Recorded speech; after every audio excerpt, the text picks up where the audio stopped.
Thank you. I will not dwell into the question if and what sort of export I am. I will shortly present the situation we face in Austria. We have no packs so far, and also no pairs, but single dispersing individuals from the populations around Austria. And you see that Austria is surrounded by several populations. They are reaching Austria since the last years. We're not quite sure about if there are wolves coming from the central European lowlands population or from the other populations we know by genetic information. This is the minimum number of wolves that we detected in Austria in a certain year, so it's from 2000 to 2015. And you see that there is a clear increase in the numbers reaching Austria in the year 2009, and since then there is about 5 wolves that we can say they are per year in Austria on the average. And this does not mean that they stay all the time in the country. Most of them are as dispersers. They are traveling through Austria, but some of them stay also for longer periods. So here on the left side, these are the individuals that we have detected mostly by genetics. You see it's mostly males. The blue ones are the males, the red ones are the females. And from the year 2009 to 2015, the green bars are showing the time that these individuals stayed proved by genetics in Austria in a certain area. Many of them were detected only once or twice, so they stayed for a short period, but some of them are stayed for more than a year or even more than 2 years in one area. This is the distribution of these wolves that I showed on the other slide. So the large plots, these are the one that stayed for a longer period, for more than 6 months. The smaller ones are the one that stayed for less than 6 months, so just for a short period. And the blue line shows these traveling route of these famous wolf sloughs that you have seen already in several presentations. So you see that's the alpine area. This is where the wolves mostly show up. Just a few outside, but they can, in the future, they can also be more wolves showing up in the other parts of Austria. So I think that this is certainly possible.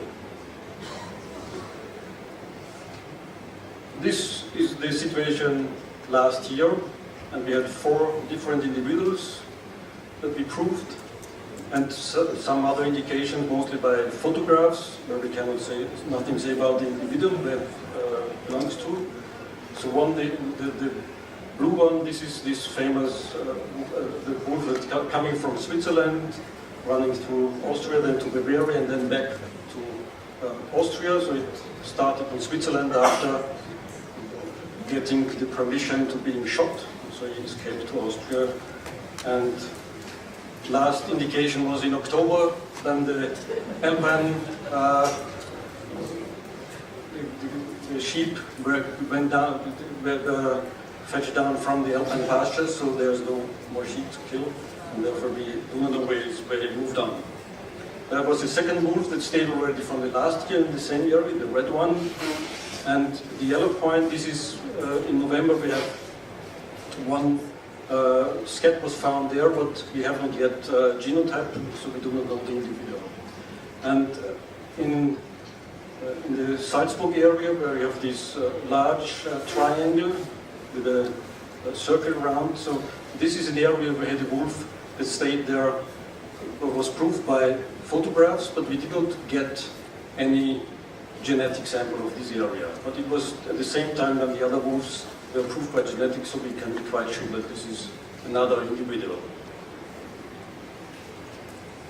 Yeah, these wolves certainly also make damages, and this is the example of last year, mostly sheep on these higher alpine pastures. So this is the same problem we face as in in other alpine areas. And this will be also one of the highest priority problems to solve these problems in the near future. Just a few words to the management. That's not. We have taken first steps in wolf management. We have to keep in mind that the legal responsible entities. This is not the state of Austria, the federal state, but it's the states that composing Austria, so the Länder and the authorities. They are completely alone responsible for management of hunting and of nature conservation.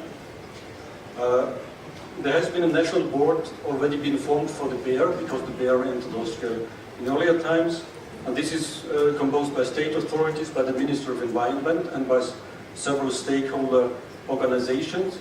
And this national coordination board drew up a national management plan, but this is only a framework with basic information and recommendations, and it's not binding for the single states, for the Länder. But it's a help for them, it's giving them a guideline. One thing typical for Austria is that the state authorities have nearly no personnel in the field, like the Corpo Forestale in Italy or so. So therefore the management in Austria is mostly administration. So for proactive management measures taken by authorities, this is quite difficult for them, as there is no personnel that they can, say, go out and do that. One big step was that the National Agency for Damage Prevention has been founded in the last years. It's a big name. It's so far one person, very dedicated person, and starting off with pilot projects, working one with fencing an area on an alpine pasture, seeing how that works, and another with livestock guarding dogs on an alpine pasture with about 1,000 sheep over there. So this is running projects, but to the moment there is no support for damage prevention offered by the different states in Austria. Yeah, and this is a dedicated, maybe a complicated, turned out to be also complicated in many places, like if you look here, damage prevention in an area like this, where sheep and cattle are grazing, may be very difficult. The prospects will be that the number of wolves we think will increase in the near future. A pack may form at any time, if we see in other places, like in Lithuania. And with the pack form, the recolonization process in Austria will speed up significantly, I think. And I hope we're gonna be prepared. Thank you.